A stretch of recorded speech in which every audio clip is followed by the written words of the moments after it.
Good morning students, welcome to MET सोनो class. हमने पिछले लेक्चर में पढ़ा था टाइप्स ऑफ वेजेस। वेजेस कितने प्रकार के होते हैं, nominal wages, real wages, living wages और फेयर वेजेस।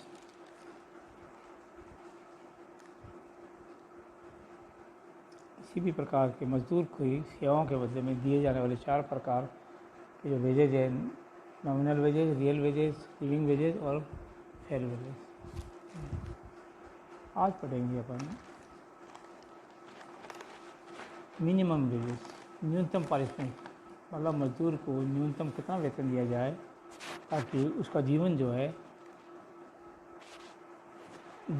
वो आरामदायक गुजर सके। इसके अंदर मिनिमम वेजेस, न्यूनतम पारिश्रमिक, लेबर को ह्यूमैनिटी के, मानवता के आधार पर मानवीय ह्यूमैनिटेरियन पॉइंट ऑफ बिंदु के आधार पर न्यूनतम पारिश्रमिक का वितरण इस प्रकार से किया जाना चाहिए कि वे फैक्ट्री में अपने आप को प्रोटेक्टेड या सुरक्षित महसूस कर सकें। किसी भी इंडस्ट्री या फैक्ट्री में की पेइंग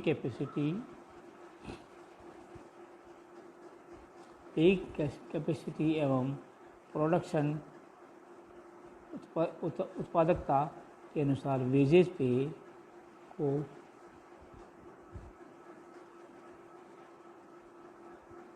करना चाहिए।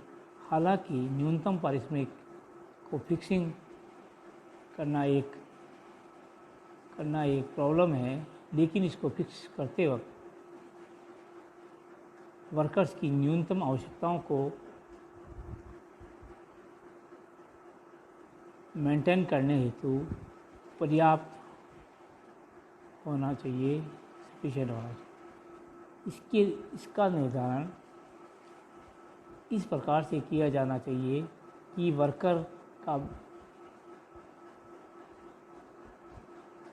बेयर सब्सिस्टेंस, साधारण गुजर बसर हो सके एवं वर्कर की एफिशिएंसी को संरक्षित कर सके या रिजर्वेशन रख सके। अर्थात न्यूनतम वेतन इस प्रकार से होना चाहिए जिससे वो अपना गुजारा चला सके, गुजर बसर कर सके।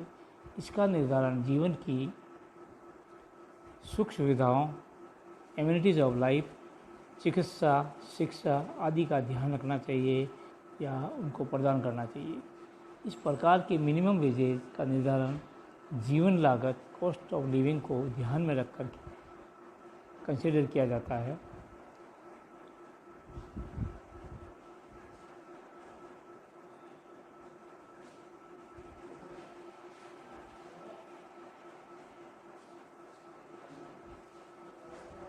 इंडिया में मिनिमम वेजेस एक्ट 1948 के द्वारा तय किया जाता है। इसका समय समय पर इसको शामिल या संशोधित किया जाता है। भारत सरकार के जो न्यूनतम पारिश्रमिक act, minimum wage act of से कम वेतन नहीं दिया जा सकता। ऑब्जेक्ट ऑफ मिनिमम वेजेस, न्यूनतम वेतन के उद्देश्य क्या है? पहला, कार्यकारी श्रमिकों को आबादी को सुरक्षा प्रदान करना है। जिन श्रमिकों को वेतन भत्ते अत्यंत कम है या जिनकी अवस्था भौतिक रूप से असंतोषपूर्ण, अस्वस्थ या शर्तें या मैटरनिटी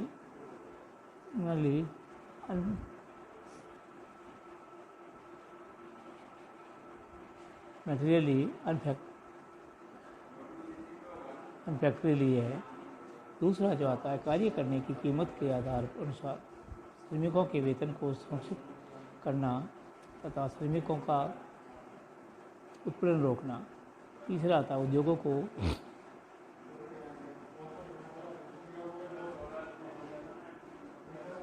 तीसरा जो है उद्योगों में शांति को प्रोन्नत करना। चौथा है जीवन जीने के स्तर को साधारणतया मानक स्तर से सुधारात्मक स्वरूप प्रदान करना।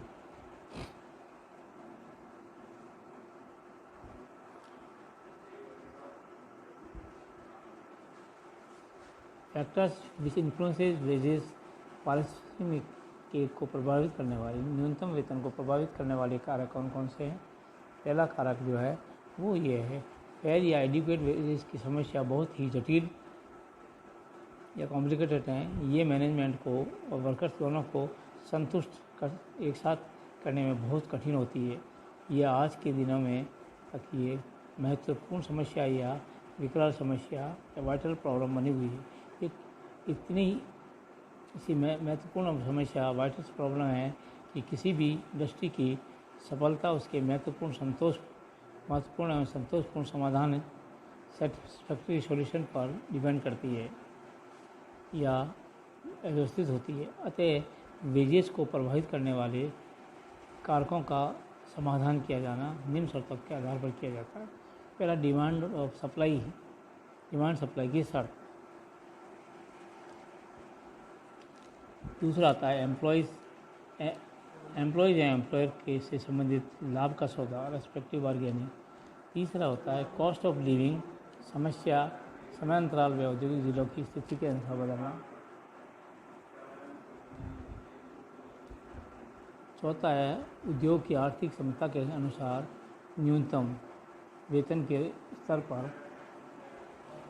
स्तर श्रमिकों एवं औद्योगिक क्षेत्र उद्योगों को श्रेणी पर दरों के अनुरूप। छठा है श्रमिकों की स्किल ट्रेनिंग एवं एक्सपेंडिचर किससे। सातवां है नियोक्ता के आर्थिक दृष्टिकोण से। आठवां जो है टास्क की प्रकृति पर संभावित होने risk noisy high concentration having या राइट वर्क सेवाओं की नियमितता से जॉब पर अलग से सेविंग से भविष्य उन्नति के अनुसार से गुड वेजेज और इंसेंटिव सिस्टम अच्छे वेतन या प्रोत्साहन पद्धति की चारित्रिक विशेषता निम्न प्रकार है। निम्नलिखित चारित्रिक विशेषता होनी चाहिए। ये दिनों के हिसाब से एक दिन की न्यूनतम एवं पर्याप्त पारिश्रमिक की गारंटी वाला होना चाहिए। ये समस्त वर्कर्स की सहमति या स्वतंत्रतापूर्वक निर्णय करने के लिए बाध्य होना चाहिए।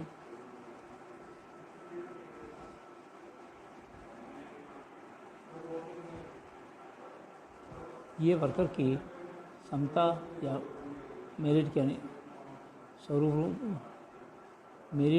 के रिवार्ड स्वरूप होनी चाहिए।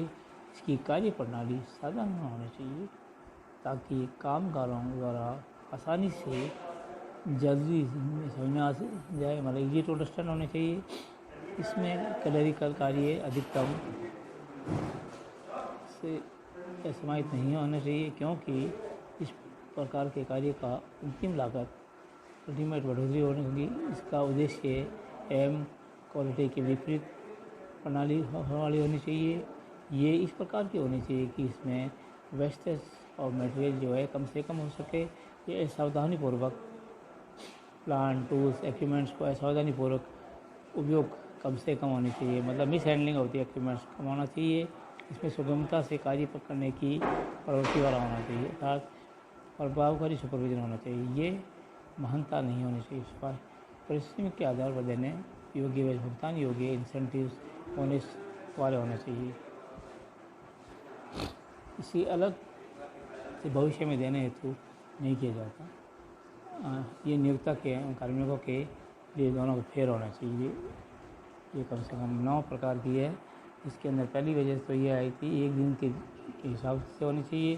दूसरी जो है ये एक दिन की गारंटी है, एक दिन की वेतन जो है गारंटी के हिसाब से होनी चाहिए, वर्कर की सहमति से होनी चाहिए, मतलब इनमें इंडिपेंडेंस ही होनी चाहिए।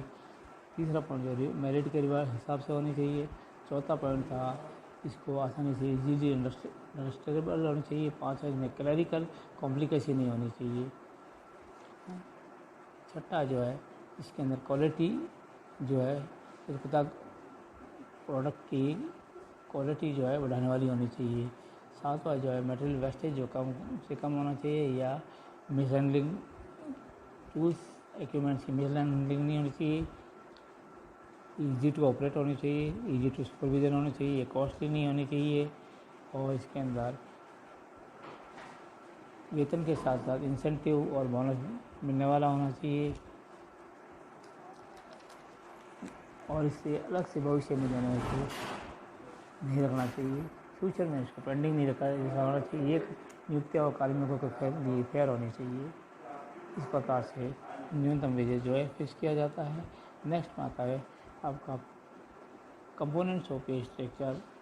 इसके अंदर कम से कम 14 पॉइंट है जो कंसिडर किए जाते हैं। बेसिक वेजेज है, DNS अलाउंसेज है, हाउस रेंट है, CCA है, LTC है, ट्रांसपोर्ट पर सब्सिडी है, प्रोविडेंट फंड है, ग्रेचुइटी है, ग्रुप इंश्योरेंस है, चिल्ड्रन एजुकेशन अलाउंसेज है, पेंशन फंड है, मेडिकल बेनिफिट्स है, एम्प्लॉय स्टेट इंश्योरेंस है, और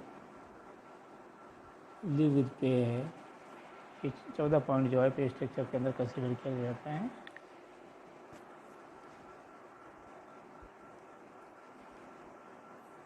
ग्रेचुइटी, सामूहिक बीमा, मेडिकल बेनिफिट्स, चिकित्सा सुविधा, लिव। Thank you.